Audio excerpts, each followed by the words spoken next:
قوم لوط جنہوں نے ایسی برائی کو ایجاد کیا جو ان سے پہلے دنیا میں کسی قوم نے نہ کیا تھا، بدکاری جس کی مثال تاریخ میں کہیں نہیں ملتی۔ اس قوم نے ایسا کیا کام کیا تھا اور ان کا کیا انجام ہوا؟ حضرت لوط علیہ السلام اللہ کے ایک برگزیدہ نبی تھے۔ آپ کے والد کا نام ہاران تھا جو تاریخ کے بیٹے تھے۔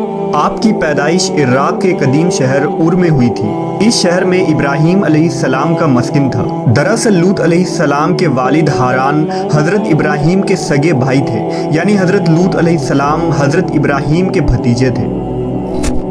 چونکہ حضرت لوط علیہ السلام کے والد ان کے بچپن میں ہی انتقال کر چکے تھے، لہذا حضرت لوط کو حضرت ابراہیم نے بیٹا بنا کر پالا تھا۔ آپ حضرت ابراہیم پر سب سے پہلے ایمان لانے والوں میں شامل ہیں۔ آپ حضرت ابراہیم کے زمانے میں اہل سدوم کی رہنمائی کے لیے نبوت کے منصب پر فائز ہوئے۔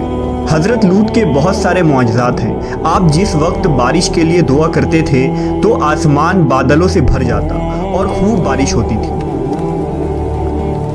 حضرت لوط جس پتھر پر سر رکھ کر سوتے، اس پتھر پر آپ کے سر مبارک کا نشان بن جاتا تھا۔ سدوم وہ علاقہ تھا جہاں لوط علیہ السلام مبعوث فرمائے گئے۔ سدوم کے آس پاس 5 نہایت ہی خوبصورت شہر آباد تھے، جن میں سے ہر ایک کی آبادی 1,00,000 نفوس سے زیادہ ہی تھی۔ یہ علاقے نہایت ہی سرسبز و شاداب اور قدرت کی فیاضی کا حسین شاہکار تھا۔ یہاں باغات کی کثرت تھی، لہلہاتی کھیتیاں یہاں کی ضروریات سے کہیں زیادہ تھیں۔ اردن، شام اور اسرائیل کے درمیان بسا ہوا یہ علاقہ نہایت ہی زرخیز تھا۔ وہاں طرح طرح کے اناج، پھل، میوے بکثرت پیدا ہوتے تھے، اور یہی وجہ تھی کہ آس پاس کے بستیوں کے لوگ بھی اپنی معاشی اور غذائی ضرورت کے لیے ان بستیوں کی طرف آتے تھے۔ مگر یہ بات اہل سدوم کے لوگوں کو بالکل بھی پسند نہ تھی۔ ان کے خیال میں ان کی بستیوں میں پیدا ہونے والے پھلوں، اناجوں اور سبزیوں پر صرف ان کا ہی حق تھا۔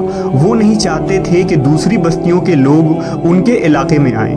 ایک دن سدوم کے لوگ اس بات پر غور و فکر کر رہے تھے کہ باہر سے آنے والے لوگوں کو یہاں آنے سے آخر کیسے روکا جائے، کہ ابلیس ایک بزرگ کی شکل میں ان کے محفل میں آیا اور کہا، اگر تم ان سے پیچھا چھڑانا چاہتے ہو تو میرے کہنے پر عمل کرو۔ اس اجنبی بزرگ کی بات لوگوں نے بہت توجہ سے سنی۔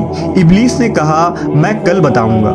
دوسرے دن ابلیس ایک خوبصورت جوان لڑکے کی بھیس میں آیا اور انہیں اپنی عورتوں کے بجائے مردوں کے ساتھ فعل بد کرنا سکھایا۔ ابلیس نے کہا کہ اگر تم ان بستیوں کے لوگوں سے نجات چاہتے ہو جو تمہاری بستی میں آ جاتے ہیں تو ایسا کرو کہ جب بھی کوئی شخص تمہارے علاقے میں آئے تو تم لوگ زبردستی اس کے ساتھ اپنی خواہش پوری کرو۔ اس طرح یہ لوگ اس بستی میں آنا چھوڑ دیں گے۔ اپنی نفسانی خواہشات کے لیے مردوں سے بدفعلی اس قوم کا دستور بن گیا تھا۔ یہاں بے حیائی عام ہو گئی تھی۔ حکمراں، سردار، رؤسا، ہر طبقے میں گھر گھر یہ عمل پھیل گئی تھی۔ بھری محفل میں یہ لوگ اس فحاشی کے کام کو کر کے خوش ہوتے تھے۔ کوئی بھی محفل اس کام کے بغیر ادھوری سمجھی جاتی تھی۔ خاص کر مسافروں میں سے کوئی خوبصورت لڑکا ہوتا تو یہ لوگ اسے اپنا شکار بنا لیتے۔ تلمود میں لکھا ہے کہ اہل سدوم اپنی روزمرہ کی زندگی میں سخت ظالم، دھوکے باز اور بد معاملہ تھے۔ کوئی مسافر ان کے علاقے سے بخیریت نہ گزر سکتا تھا۔ کوئی غریب ان کی بستیوں سے روٹی کا ایک ٹکڑا نہ پا سکتا تھا۔ بارہا ایسا ہوتا تھا کہ باہر کا آدمی ان کے علاقے میں پہنچ کر فاقوں سے مر جاتا اور یہ اس کے کپڑے اتار کر اس کی لاش کو برہنہ دفن کر دیتے۔ اپنی وادی کو انہوں نے ایک باغ بنا رکھا تھا جس کا سلسلہ میلوں تک پھیلا ہوا تھا۔ اس باغ میں وہ انتہائی بے حیائی کے ساتھ اعلانیہ بدکاریاں کرتے تھے۔ حضرت لوط علیہ السلام نے انہیں توحید کی دعوت دی اور بدکاری کے اس گھنونے عمل سے توبہ کرنے کا حکم دیا۔ حضرت لوط نے کہا، تم بے حیائی کیوں کرتے ہو؟ کیا تم عورتوں کو چھوڑ کر لذت حاصل کرنے کے لیے مرد کی طرف مائل ہوتے ہو؟ حقیقت یہ ہے کہ تم احمق لوگ ہو۔ حضرت لوط اہل سدوم کو دن رات واعظ و نصیحت کیا کرتے، لیکن قوم پر اس کا کوئی اثر نہ ہوا، بلکہ وہ بہت فخریہ انداز میں یہ کام کرتے تھے۔ انہیں حضرت لوط کا سمجھانا بھی برا لگتا تھا، لہٰذا انہوں نے صاف صاف کہہ دیا کہ اگر تم ہمیں اسی طرح برا کہتے رہے اور ہمارے کاموں میں مداخلت کرتے رہے تو ہم تمہیں اپنے شہر سے نکال دیں گے۔ حضرت لوط نے نصیحت و تبلیغ کا سلسلہ جاری رکھا، لہٰذا ایک دن اہل سدوم نے خود ہی عذاب الہی کا مطالبہ کر دیا۔ اللہ تعالیٰ نے اب تک ان کے اس بدترین فحاشی اور بدکاری کے باوجود ڈھیل دے رکھی تھی، لیکن جب انہوں نے حضرت لوط سے ایک دن کہا کہ اگر تم سچے ہو تو ہم پر عذاب لے آؤ، لہٰذا ان پر عذاب الہی کا فیصلہ ہو گیا۔ اللہ نے اپنے خاص فرشتوں کو دنیا کی طرف روانہ کر دیا۔ یہ فرشتے دراصل حضرت جبرائیل، میکائیل اور اسرافیل علیہ السلام تھے۔ پھر یہ فرشتے حضرت لوط علیہ السلام کے گھر تشریف لے آئے۔ حضرت لوط نے جب ان خوبصورت نوعمر لڑکوں کو دیکھا تو سخت گھبراہٹ اور پریشانی میں مبتلا ہو گئے۔ انہیں یہ خطرہ محسوس ہوا کہ اگر ان کے قوم کے لوگوں نے انہیں دیکھ لیا تو نہ جانے وہ ان کے ساتھ کیا سلوک کریں گے۔ حضرت لوط کی بیوی کا نام وائلہ تھا، اس نے آپ پر ایمان نہ لایا تھا اور وہ دراصل منافقہ تھی، وہ کافروں کے ساتھ تھی، لہٰذا اس نے جا کر اہل سدوم کو یہ خبر دے دی کہ لوط کے گھر نوجوان لڑکے مہمان ٹھہرے ہوئے ہیں۔ یہ سن کر بستی والے دوڑتے ہوئے حضرت لوط کے گھر پہنچے۔ حضرت لوط نے کہا، اے قوم، یہ جو میری قوم کی لڑکیاں ہیں یہ تمہارے لیے جائز اور پاک ہیں، اللہ سے ڈرو اور مجھے میرے مہمانوں کے سامنے رسوا نہ کرو، کیا تم میں سے کوئی بھی شائستہ آدمی نہیں؟ حضرت لوط کی بات سن کر وہ لوگ بولے، تم بخوبی واقف ہو کہ ہمیں تمہاری بیٹیوں سے کوئی حاجت نہیں، اور جو ہماری اصل چاہت ہے اس سے تم بخوبی واقف ہو۔ قوم لوط کے اس بے شرمانہ جواب سے اندازہ لگایا جا سکتا ہے کہ وہ فعل بد میں کس حد تک مبتلا ہو چکے تھے۔ جب حضرت لوط علیہ السلام کی قوم ان کے گھر کی طرف دوڑتی ہوئی آئی تو حضرت لوط نے گھر کے دروازے بند کر دیے اور ان نوجوانوں کو ایک کمرے میں چھپا دیا۔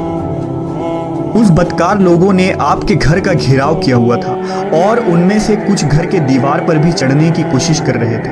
حضرت لوط اپنے مہمانوں کی عزت کے خیال سے بہت زیادہ گھبرائے ہوئے تھے۔ فرشتے یہ سب منظر دیکھ رہے تھے۔ جب انہوں نے حضرت لوط علیہ السلام کی بے بسی اور پریشانی کا یہ عالم دیکھا تو حقیقت سے پردہ اٹھاتے ہوئے یوں فرمایا، اے لوط، ہم تمہارے رب کے بھیجے ہوئے فرشتے ہیں، یہ لوگ ہرگز تم تک نہیں پہنچ سکیں گے، ابھی کچھ رات باقی ہے تو اپنے گھر والوں کو لے کر چل دو اور تم میں سے کوئی شخص پیچھے مڑ کر نہ دیکھے۔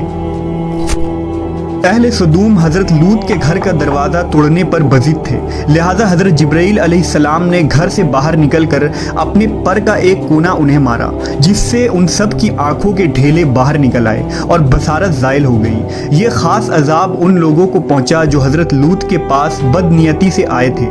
حضرت لوط علیہ السلام حقیقت حال جان کر مطمئن ہو گئے اور اپنے گھر والوں کے ساتھ رات ہی کو نکل کھڑے ہوئے۔ بیوی بھی ان کے ساتھ تھی، لیکن کچھ دور جا کر وہ واپس اپنے قوم کی طرف پلٹ گئی اور قوم کے ساتھ جہنم رسید ہو گئی۔ آغاز ہوا تو اللہ کے حکم سے حضرت جبرائیل نے بستی کو اپنے پر سے اکھاڑ دیا اور پھر اپنے بازو پر رکھ کر آسمان پر چڑھ گئے، یہاں تک کہ آسمان والوں نے بستی کے کتے کے بھونکنے اور مرغوں کے بولنے کی آوازیں سنی۔ پھر اس بستی کو زمین پر دے مارا، جس کے بعد ان پر پتھروں کی بارش ہوئی۔ ہر پتھر پر مرنے والوں کا نام لکھا ہوا تھا۔ جب یہ پتھر ان کو لگتے تو سر پاش پاش ہو جاتے۔